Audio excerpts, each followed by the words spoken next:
మనతో బీజేపీ రాష్ట్ర అధ్యక్షులు రామచంద్రరావు గారు ఉన్నారు. ఈరోజు ఏదైతే స్పీకర్ కడియం విషయంలో కానీ అదేవిధంగా దానం నాగేంద్ర విషయంలో ఇచ్చినటువంటి తీర్పుపైన వారు ఏమంటారు, వారు మాటలు తీసుకుందాం. సార్ చెప్పండి, ఈరోజు స్పీకర్ తన యొక్క తీర్పును కడియం విషయంలో దానం నాగేంద్ర విషయంలో ప్రకటించారు. వారిద్దరు కూడా అనర్హత పిటిషన్ వాళ్ళ పైన వేసినటువంటి అనర్హత పిటిషన్ కొట్టేసినటువంటి నేపథ్యం. ఈ తీర్పు మేము భావించేది ఏంటంటే ఇది ప్రజా వ్యతిరేకము, ప్రజా తీర్పుకు వ్యతిరేకము, ప్రజాస్వామ్యానికి వ్యతిరేకము, రాజ్యాంగం వ్యతిరేకమైన తీర్పు ఇది. ఏ రాజ్యాంగంలో అయితే యాంటీ డిఫెక్షన్ లా ఉన్నదో 10th షెడ్యూల్లో, ఏ ఒక్క రాజ్యాంగం అయితే రాజీవ్ గాంధీ గారు దాన్ని మార్పులు చేర్పులు తీసుకొచ్చి 10th షెడ్యూల్లో పెట్టించారో ఆ రాజ్యాంగాన్ని కూడా బేఖతరు చేసినటువంటి ఒక పార్టీ అంటే కాంగ్రెస్ పార్టీ. ఈరోజు ఆ పార్టీలో చేరినటువంటి ఒక వీళ్ళని స్పష్టంగా ఒక పార్టీ నుంచి గెలిచి ఇంకో పార్టీ మీద పోటీ చేసి మళ్ళీ తిరిగి ఆ పార్టీలో నేను కొనసాగుతున్నానని చెప్పడం అయితే ఉందో ఇది నమ్మశక్యంగా లేదు, ప్రజలు కూడా నమ్మశక్యంగా లేదు. అయినప్పుడు కూడా ఇటువంటి ఒక ఏదైతే తీర్పునిచ్చారో ఈ తీర్పు అనేది ప్రజాస్వామ్యాన్ని అగౌరవపరిచినట్టు, పరిహాసం చేసినట్టు భావిస్తూ ఉంది. బీజేపీకి ఏం సంబంధం, నా మీద ఎందుకు అనర్హత పిటిషన్ వేయాల్సి వచ్చిందని చెప్పేసి దానం నాగేంద్ర. బీజేపీకి సంబంధం ఒక పౌరుడుగా, ఒక రాజ్యాంగం మీద విశ్వాసం పెట్టినటువంటి ఒక పార్టీగా, ఒక కాన్స్టిట్యూషనల్ పార్టీగా మేము ఈరోజు క్వశ్చన్ చేస్తున్నది వ్యక్తుల మీద కాదు, వ్యవస్థని. ఈరోజు ఉన్నటువంటి ఒక రాజ్యాంగ పద్ధతిలో నడవట్లేదు ప్రభుత్వము ఈ పద్ధతులు అని చెప్పి చెప్పడానికి బీజేపీ ఇంటర్ఫియర్ అవుతుంది. కానీ మాకు వ్యక్తులు ఏ పార్టీ సంబంధం లేదు.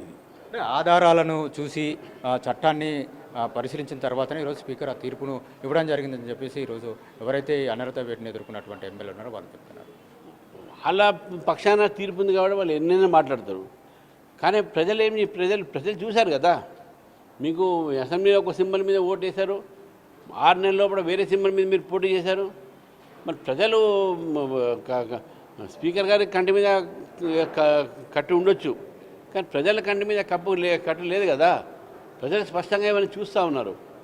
ఇప్పుడు ప్రజలు కూడా ఆలోచిస్తారు, ఇది ఒక పార్టీకి సంబంధించిన విషయం కాదు, ఇది రాజ్యాంగాన్ని గౌరవించేటువంటి విషయం. ఇది రాజ్యాంగాన్ని ఏ విధంగా కాంగ్రెస్ పార్టీ గౌరవిస్తున్నది అంతవరకు మనం ఆలోచించాల్సిన అవసరం ఉంది. శాసనసభలో మేము ఎలాంటి పార్టీ వ్యతిరేక కార్యకలాపాలకు పాల్పడలేదు. అంతేకాకుండా ఇప్పటి వరకు పార్టీ ఇచ్చినటువంటి విప్ను కూడా మేము ఎక్కడ ధిక్కరించినా అసలు పార్టీ విప్ను కూడా ఇవ్వలేదు. అది వాళ్ళ పార్టీ చెప్పాలి, వీళ్ళు మా పార్టీ సభ్యులని వాళ్ళని చెప్పినా ఎక్కడైనా వీళ్ళు మా పార్టీ సభ్యులు అని చెప్పి ఎక్కడ చెప్పలే కదా.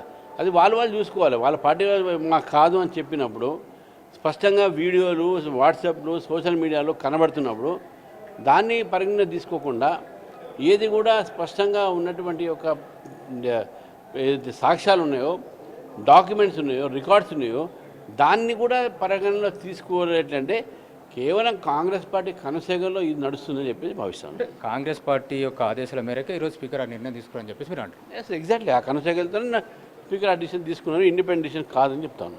అంటే మీ భవిష్యత్తు కార్యాచరణ అంటే ఈ విషయంలో ఏ విధంగా ఉంటుంది, నెక్స్ట్ స్టెప్ ఏ విధంగా ఉంటుంది? మీరు న్యాయపరంగా కూడా ఇప్పటికీ కోర్టులో కేసు వేసినటువంటి నేపథ్యం, ఆల్రెడీ సుప్రీంకోర్టులో కేసు పెండింగ్ ఉన్నది కాబట్టి కోర్టు తన ఒక నిర్ణయం ఇచ్చిన తర్వాత ఆలోచిస్తుంది. అంటే ఎప్పుడు కూడా బీజేపీ పార్టీ ఫిరాయింపులకు ప్రోత్సహిస్తుందని చెప్పేసి ఇప్పటివరకు మీ పైన ఆరోపణలు, ఈరోజు మీరు కాంగ్రెస్ పైన ఆరోపణలు చేసినటువంటి పరిస్థితి. మేము పార్టీ ఫిరాయించే దాంట్లో మేము ఎప్పుడు కూడా మేము అటువంటి ఒక ఎంకరేజ్ చేయలేదు.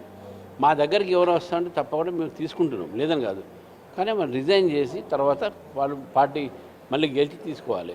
అది మా ఒక మీకు కర్ణాటకలో చూడండి, లేకుంటే మన లాస్ట్ టైము చెప్పినట్టు కొన్ని legislative party or parliamentary party మొత్తం కూడా మర్జ్ అయితే అది ఒక యాంటీ డిఫెక్షన్ రాదు. అటువంటి ఏదైనా జరిగితే మీరు ఒకటి ప్లేసెస్లో అయినొచ్చు, కానీ ఎక్కడ కూడా పార్టీ ఫిరాయింపుదారులు ఈ రీతిలో మేము ఎప్పుడు కూడా ఎంకరేజ్ చేయలేదు.